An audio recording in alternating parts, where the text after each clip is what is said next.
আমরা কথা দিচ্ছি মহান আল্লাহর একান্ত ইচ্ছায় প্রিয় দেশবাসীর সমর্থন সহযোগিতায় যদি এই দেশের সেবা করার দায়িত্ব আমাদের উপরে আসে, আমরা ইনশাআল্লাহ প্রতিশোধের রাজনীতির অবসান ঘটাবো,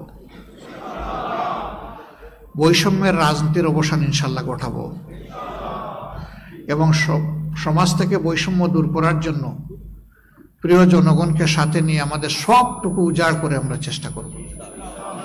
প্রিয় সাংবাদিক বন্ধুগণ,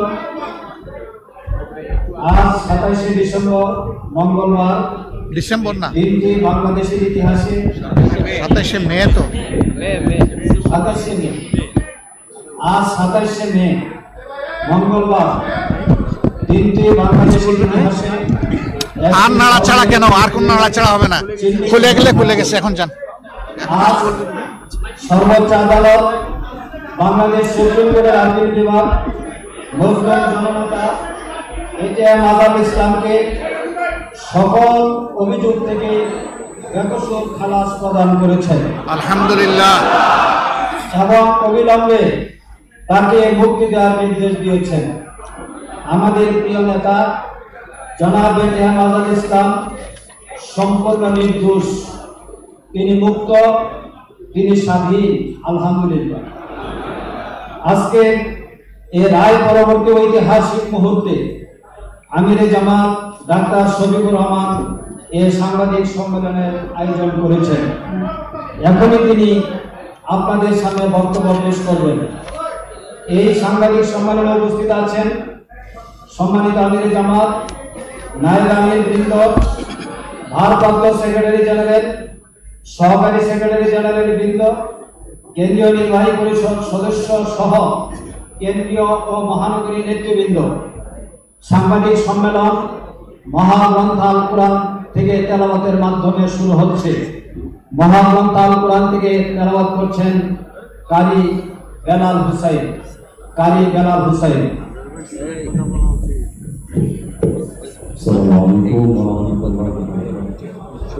পরবর্তী ঘোষণায় বলবে যে সুমন আজহারের কথা বলবে।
আর ঘোষণা করে দাও, সত্য এসে গেছে এবং মিথ্যা বিলুপ্ত হয়ে গেছে। মিথ্যা তো বিলুপ্ত হবারই কথা। আলহামদুলিল্লাহ রাব্বিল আলামিন। আসসালামু আলাইকুম ওয়া রাহমাতুল্লাহি ওয়া বারাকাতুহু।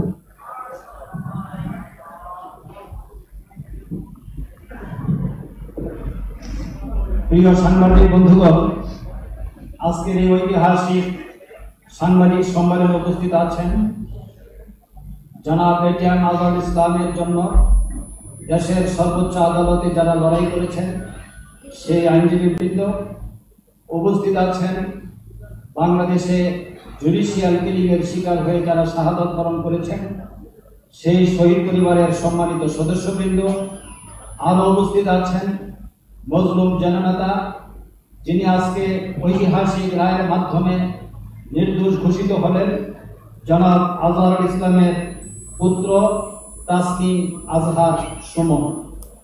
প্রিয় সাংবাদিক বন্ধুগণ, এই ঐতিহাসিক সাংবাদিক সম্মেলনে এখন বক্তব্য পেশ করছেন বাংলাদেশ জামাত ইসলামীর সম্মানিত আমির জনতার নেতা ডাক্তার শফিকুর রহমান। আসসালামু আলাইকুম ওয়া রাহমাতুল্লাহ। আলহামদুলিল্লাহি রাব্বিল আলামিন ওয়াসসালাতু ওয়াসসালামু আলা রাসূলিহিল কারীম ওয়া আলা আলিহি ওয়া সাহবিহি ওয়া আহলি বাইতি আজমাইন।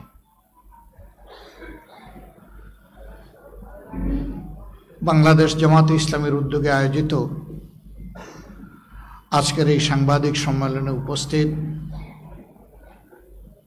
বাংলাদেশ জামাত ইসলামের সম্মানিত কেন্দ্রীয় নেতৃবৃন্দ, শহীদ পরিবারের গর্বিত সদস্যবৃন্দ, বিজ্ঞ আইনজীবীবৃন্দ, যে রায়কে কেন্দ্র করে আজকে আমাদের এই আয়োজন, আমাদের প্রিয় নেতা, প্রিয় ভাই, মজলুম জননেতা জনাব এটিএম আজহারুল ইসলামের সুযোগ্য সন্তান সুমন আজহার, সাংবাদিক বন্ধুগণ, সুধীমণ্ডলী,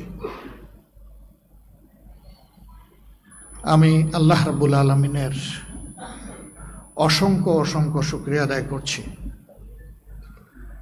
যে রাব্বুল আলামিন দীর্ঘদিন ধরে আমরা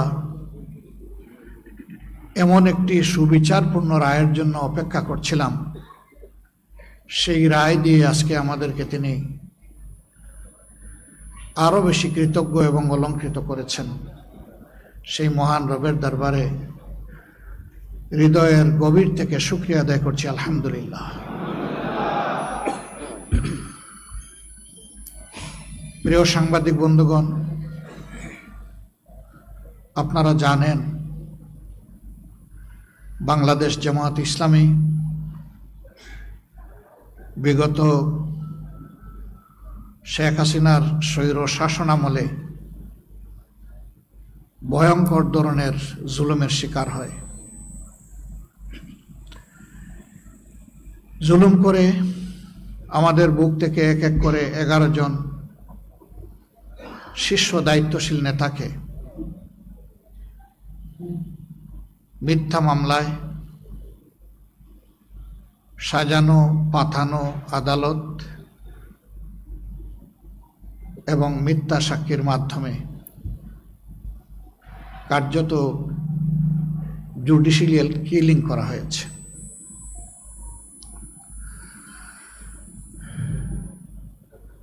যে জায়গায় বসে আজকে আমি কথা বলছি, দীর্ঘদিন আপনারা এমন একটি অবস্থানে যাদেরকে বসতে দেখেছেন, যাদের মুখের কথা শুনেছেন, কার্যত তাদের একজন ছাড়া দুনিয়া থেকে সবাইকে নির্মমভাবে বিদায় করে দেওয়া হয়েছে। আমি সেই সমস্ত পরম শ্রদ্ধেয় নেতৃবৃন্দ এবং তাদের যে সমস্ত সহকর্মীদেরকে অন্যায়ের প্রতিবাদ করায় নির্মমভাবে খুন করা হয়েছে, মহান রবের দরবারে কাতর কণ্ঠে তাদের জন্য আমি শাহাদতের সর্বোচ্চ দরজা আমি কামনা করছি। তার পাশাপাশি স্বৈর শাসন আমলে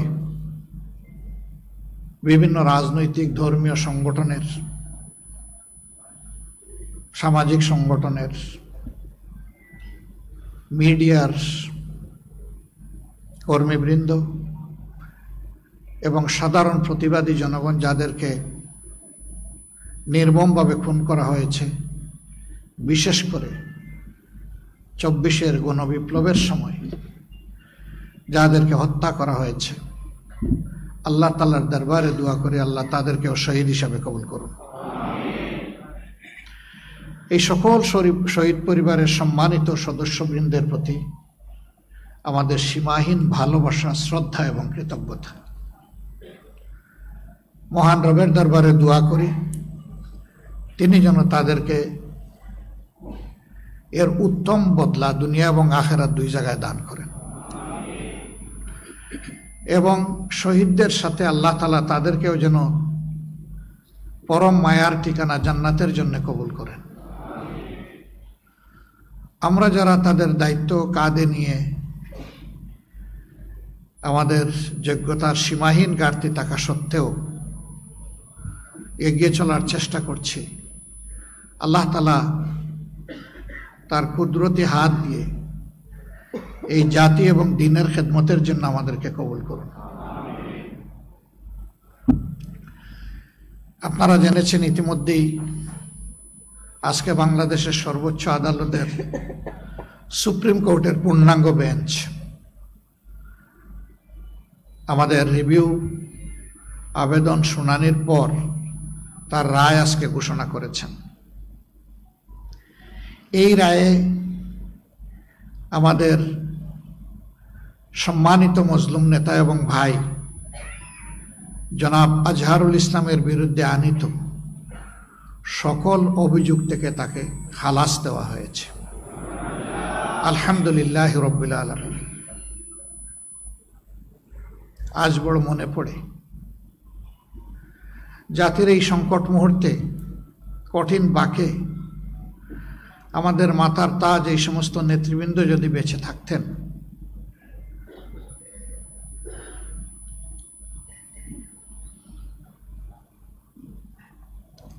তারা তাদের প্রজ্ঞা, দূরদর্শিতা, অভিজ্ঞতা দিয়ে এই জাতিকে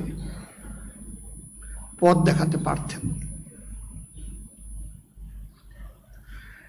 ক্যাঙ্গারু কোর্ট এইভাবে এক একজন করে যাদেরকে বিদায় দিয়েছে, দুনিয়ার কেউ আর তাদেরকে আমাদের কাছে ফিরিয়ে দিতে পারবে না। কিন্তু তাদের স্মৃতি এবং কর্ম, তাদের পুরা অবদান এই জাতির জন্য, আল্লাহর দ্বীনের জন্য অম্লান থাকবে এবং বারবার ফিরে আসবে ইনশাআল্লাহ। তারা বেঁচে থাকলে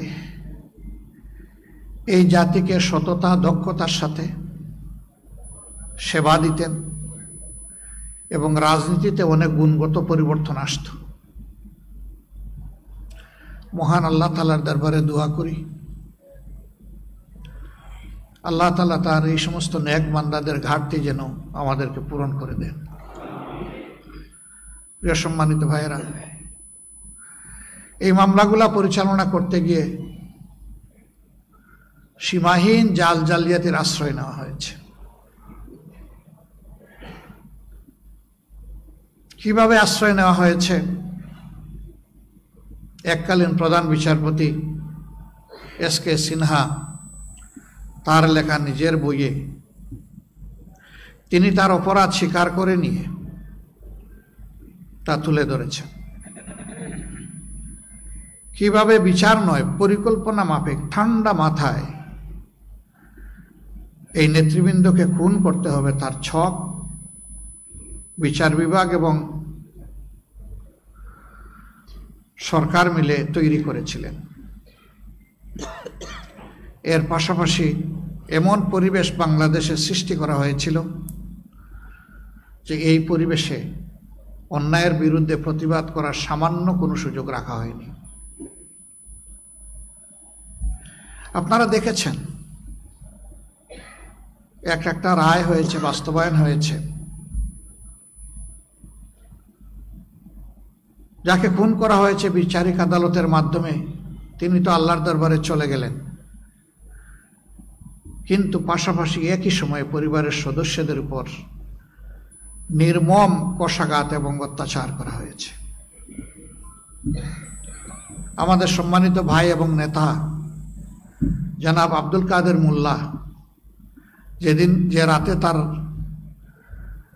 ফাঁসি জোর করে কার্যকর করা হলো, সেই রাতে তার বাসায় হামলা করা হলো, তার পরিবারের সদস্যদেরকে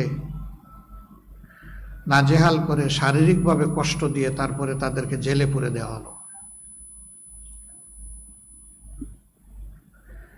এক একটা পরিবার ছিন্ন ভিন্ন হয়ে গিয়েছে, কোথায় কে গিয়েছে দেশে বিদেশে হিসাব পাওয়া কঠিন, এরকম অবস্থা। আজকে যা রায় হলো, তার একটা মেয়ে ছাড়া দেশে আর কেউ নেই।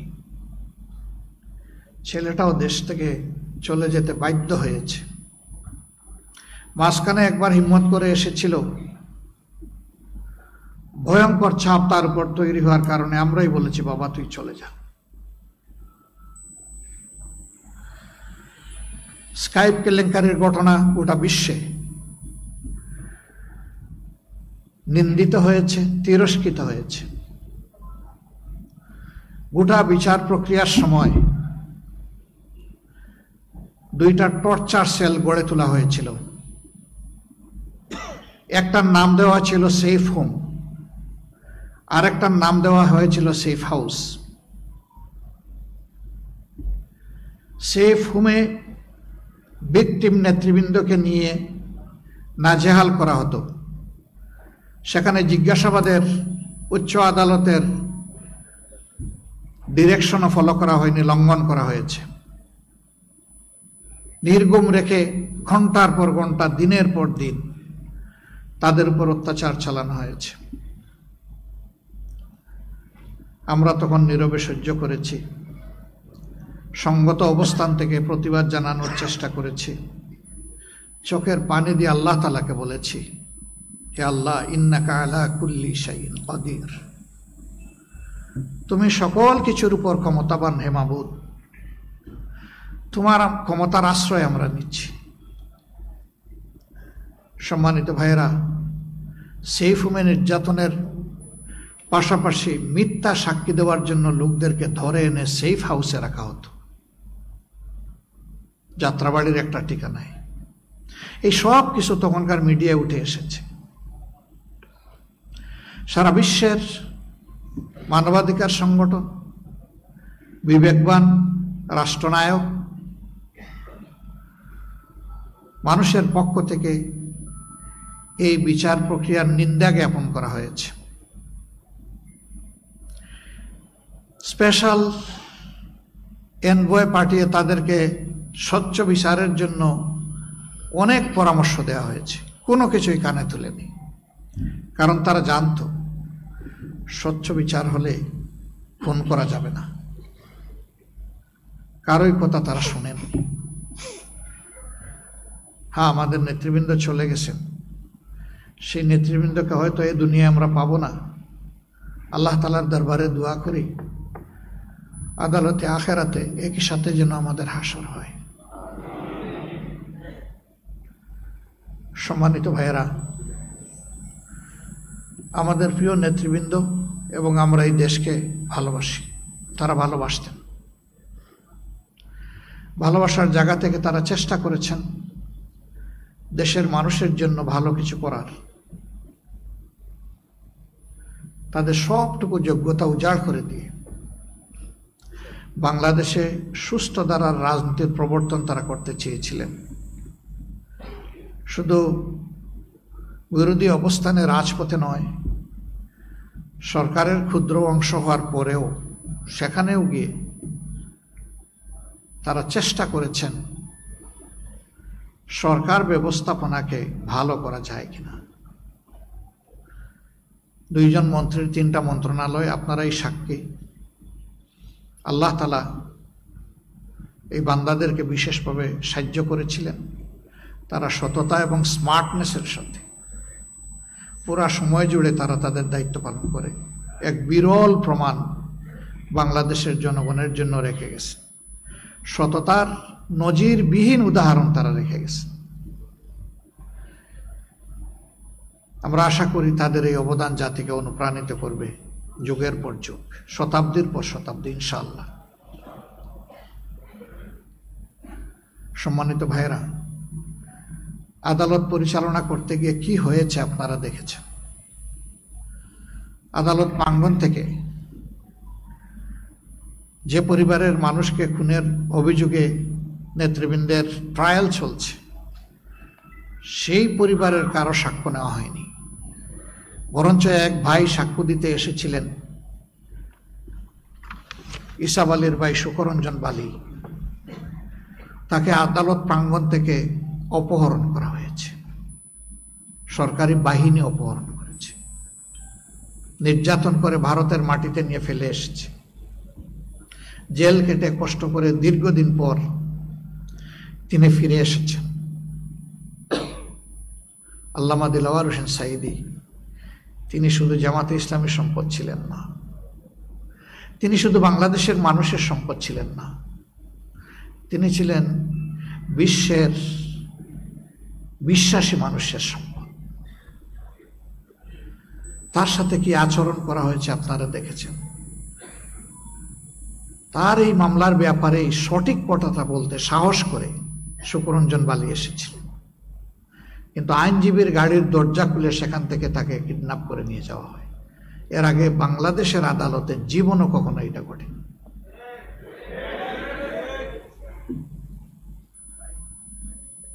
পাতানো ট্রায়ালের খবর মিডিয়া এসেছে, আপনারা দেখেছেন।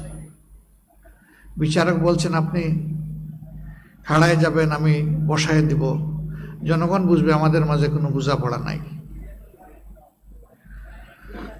অ্যাপিলিয়েট ডিভিশনে হিয়ারিং হয়েছে, প্রধান বিচারপতি সরকার পক্ষের কুশলীকে বলছেন যা কিছু বললেন তাতে তো মতিউর রহমান নিজামী সাহেবকে 1 মিনিটের জন্য, 1 দিনের জন্য শাস্তি দেওয়ার কোনো সুযোগ নেই। আমরা আশা করেছিলাম সত্য কথাটা খোলা কোর্টে বলার পরে অন্তত তার কথার মর্যাদা তিনি রাখবেন, কিন্তু না, ওই যে আগে ছক্কাটা, বিদেশ থেকে সাপ্লাই দেওয়া রায়ের ভিত্তিতে ঠিক একই পরিণতির দিকে তাকেও ঠেলে দেওয়া হলো। আমরা মাবুদের শুকরিয়া আদায় করি, আমাদের নেতৃবৃন্দের উপরে এই জুলুম করা হয়েছে। বহু কায়দা কানুনে তাদের মুখ থেকে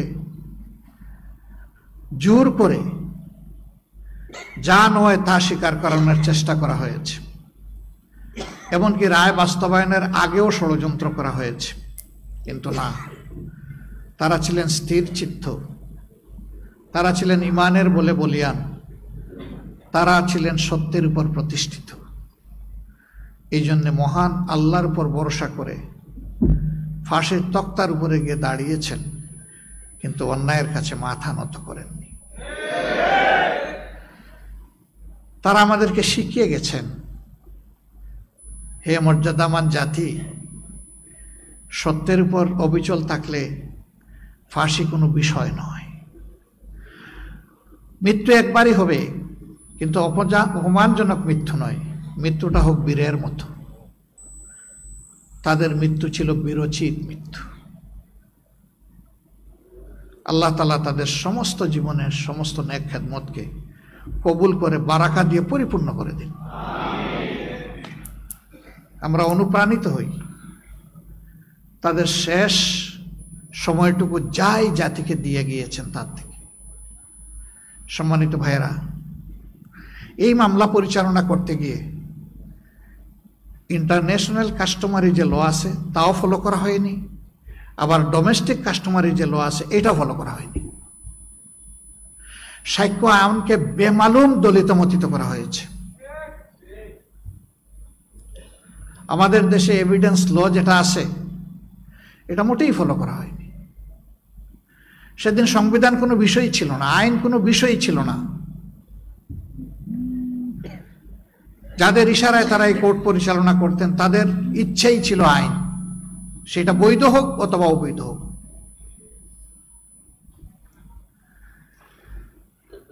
এই তাণ্ডব চালানো হয়েছে, যার কারণে এই ধরনের একটা মামলা বাংলাদেশের, এই মামলার একটা মামলা ব্রিটেনে পরিচালিত হয়েছে।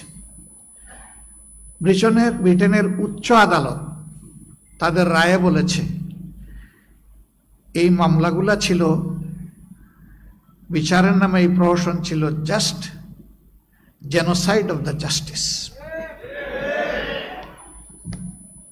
বিচারকে গণহত্যা করা হয়েছে। তারা কিলিং অফ দ্য জাস্টিস বলে নাই, কারণ সিঙ্গেল কেস হইলে বলতো কিলিং, কিন্তু এখানে ছিল একাধিক case. A good number of good people been killed.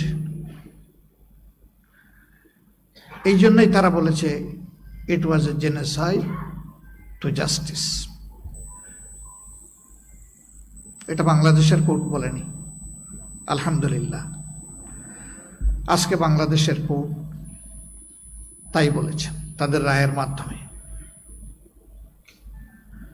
আমরা আমাদের সমস্ত নেতৃবৃন্দ যাদেরকে খুন করা হয়েছে এই রায়ের মাধ্যমে তাদেরকে আরেকবার গভীর শ্রদ্ধার সাথে স্মরণ করছি। অধ্যাপক গোলাম আজম রাহিমাহুল্লাহ, শেখ আবুল কালাম মোহাম্মদ ইউসুফ রাহিমাহুল্লাহ, শহীদ আমিরে জামাত মৌলানা মতিউর রহমান নিজামী রাহিমাহুল্লাহ, শহীদ সেক্রেটারি জেনারেল আলী আহসান মোহাম্মদ মুজাহিদ রাহিমাহুল্লাহ, শহীদ কামারুজ্জামান রাহিমাহুল্লাহ, শহীদ আব্দুল কাদের মোল্লা রাহিমাহুল্লাহ, আল্লামা দিলদার হোসেন সাইদি রাহিমাহুল্লাহ, আব্দুল খালিক মন্ডল রাহিমাহুল্লাহ, মৌলানা আব্দুল সুবহান রাহিমাহুল্লাহ, মীর কাসিম আলী রাহিমাহুল্লাহ, তাদের সবাইকে আমরা গভীর শ্রদ্ধার সাথে স্মরণ করছি। আপনাদেরকে দুনিয়া থেকে সরানো হয়েছে, আমাদের বুক থেকে কখনো সরানো যাবে না ইনশাআল্লাহ।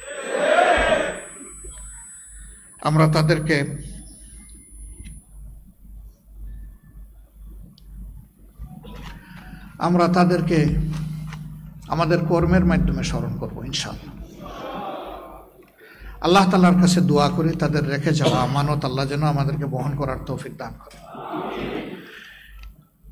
ব্রিটেনের আদালত বলেছে জেনোসাইড টু দ্য জাস্টিস, আর আজকে আমাদের আদালত বলেছে আপিল বিভাগ মিসক্যারিয়েজ অফ দ্য জাস্টিস, ন্যায় ভ্রষ্ট রায়, অন্যায় রায়। দোয়া করি, বড় দোয়া করেছি। শেষবার যখন জেলে ছিলাম, জেলে এমনিই পানি আসে চোখের, যারা গিয়েছেন এই অভিজ্ঞতা সবার আছে। শেষ দায় গিয়ে অনেকগুলা দোয়া করতাম, এর মাঝে একটা দোয়া ছিল, হে আল্লাহ, তোমার গোলাম এটিএম আজহারুল ইসলামকে তুমি বাঁচিয়ে রেখেছো, শেষমেশ তাকে দিয়ে সত্যটা প্রতিষ্ঠিত করে দিও। আল্লাহু আকবার। আল্লাহ তাআলা এই সত্যই প্রতিষ্ঠিত করে দিয়েছেন। রব, এখন তোমার কাছে দোয়া করি, তুমি তোমার গোলামের হায়াত বৃদ্ধি করে দাও, তাকে সুস্থতার পূর্ণ নিয়ামত দান করো। এই ময়দানে ফিরে এসে তিনি যেন জাতিকে নেতৃত্ব দিতে পারেন, তুমি তার জন্য তাকে কবুল করো। আমাদের প্রিয় জাতির কাছে আমাদের অনুরোধ, কষ্ট আমরা বুকে চেপে নিয়েছি, দেশকে ভালোবাসি,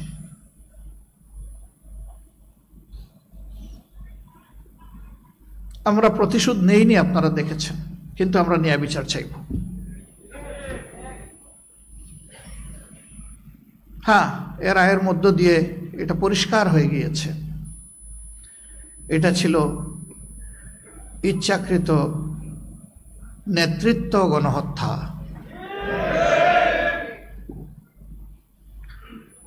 দায়িত্বশীল নেতা ঘরে ঘরে জন্মায় না, প্রতিদিন জন্মায় না, এটা আল্লাহর দান। একটা দেশ এবং দলের নেতৃত্ব শূন্য করার মানেই হচ্ছে জনগণকে অন্ধকারের দিকে ঠেলে দেওয়া। মিডিয়ার বন্ধুরা, কষ্টের সময় আমাদের পাশে যারা ছিলেন, আমরা তাদের কাছে কৃতজ্ঞ। এই রায়ের মধ্য দিয়ে আজকে প্রমাণিত হয়েছে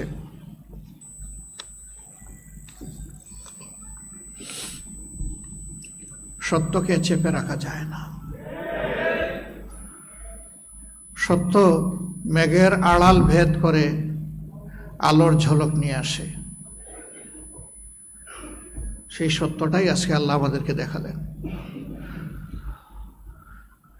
আল্লাহু আকবার কাবীরা, আলহামদুলিল্লাহ কাসীরান, সুবহানাল্লাহি বুকরাতাম ওয়া আসীলা।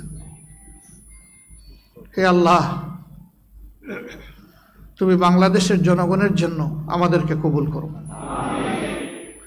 এই দুনিয়ার আয়েশ আরাম, ভোগ বিলাস, পদ পদবী, নেতৃত্বের বাহাদুরি নয়, আমরা ভালোবাসার প্রিয় জনগণের জন্য ভালো কিছু করতে চাই। তুমি আমাদেরকে এই তৌফিকটা আল্লাহ দান করো। আপনাদের মাধ্যমে প্রিয় দেশবাসীর কাছে আমাদের আহ্বান, অনুরোধ, আমাদের বিপদ ঘাড়ে নিয়েও আমরা চেষ্টা করেছি পুরা সময় জুড়ে দেশবাসীর বিপদে পাশে থাকার। এমনকি ফ্যাসিস্ট সরকার বিদায় নেওয়ার পরেও আমরা চেষ্টা করেছি আমাদের গর্বের শহীদ পরিবার, আহত পঙ্গু ভাই বোনদের পাশে থাকার। কিন্তু আমরা এটা বিশ্বাস করি যে আমরা আমাদের পুরা কর্তব্য আদায় করতে পারিনি, আমাদের অনেক সীমাবদ্ধতার কারণে। একসময় আমাদেরকে করতেই দেওয়া হতো না, এখন অনেক সীমাবদ্ধতা আমাদের আছে। আপনারা আমাদেরকে ক্ষমা করবেন।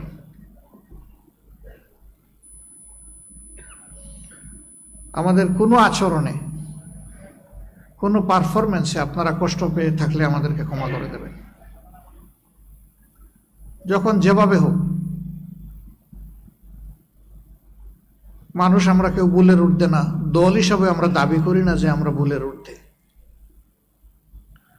এই সংগঠনের প্রতিটি কর্মী, সহকর্মী কিংবা দলের দ্বারা যে যেখানে ক্ষতিগ্রস্ত হয়েছেন, কষ্ট পেয়েছেন, সবার কাছে কোনো শর্ত নাই, বিনা শর্তে মাপ চাই। আপনারা আমাদেরকে ক্ষমা করে দেবেন।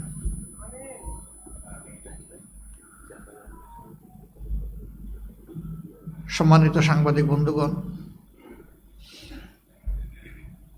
আপনাদের এত ব্যস্ততার মধ্যে আপনারা আজকে কোর্টে গিয়েছেন, এখানে এসেছেন, আর অনেক অ্যাসাইনমেন্ট আপনাদের আছে। রিয়েলি আমরা ইমপ্রেসড।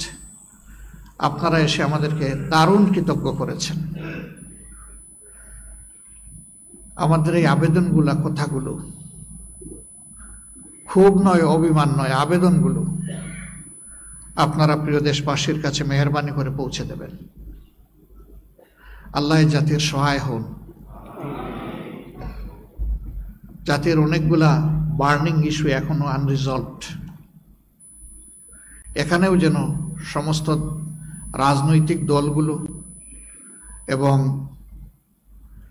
যারা সংশ্লিষ্ট অংশীজন দেশকে ভালোবাসে, সর্বোচ্চ অগ্রাধিকার জনগণের স্বার্থকে দিয়ে আমরা যেন সবাই ভূমিকা পালন করতে পারি। আল্লাহ আমাদেরকে তৌফিক দান করুন।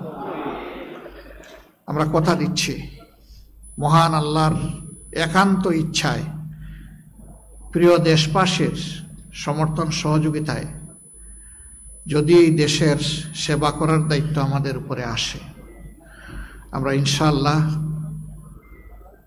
প্রতিশোধের রাজনীতির অবসান ঘটাবো, বৈষম্যের রাজনীতির অবসান ইনশাআল্লাহ ঘটাবো, এবং সমাজ থেকে বৈষম্য দূর করার জন্য প্রিয় জনগণকে সাথে নিয়ে আমাদের সবটুকু উজাড় করে আমরা চেষ্টা করব।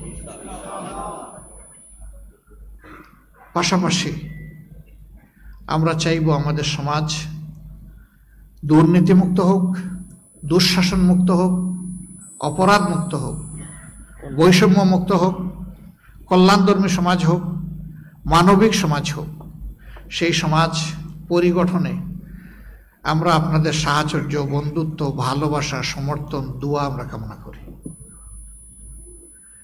আল্লাহ তাআলা আমাদের দেশবাসীকে হেফাজত করুন, প্রিয় দেশকে হেফাজত করুন।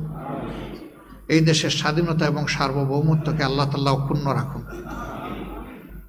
সবাই মিলেমিশে একটা সোনালী সমাজ যেন নির্মাণ করতে পারি। আল্লাহ তাআলা এই দেশের মানুষকে সাহায্য করুন।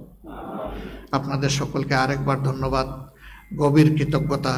আসসালামু আলাইকুম ওয়া রাহমাতুল্লাহ।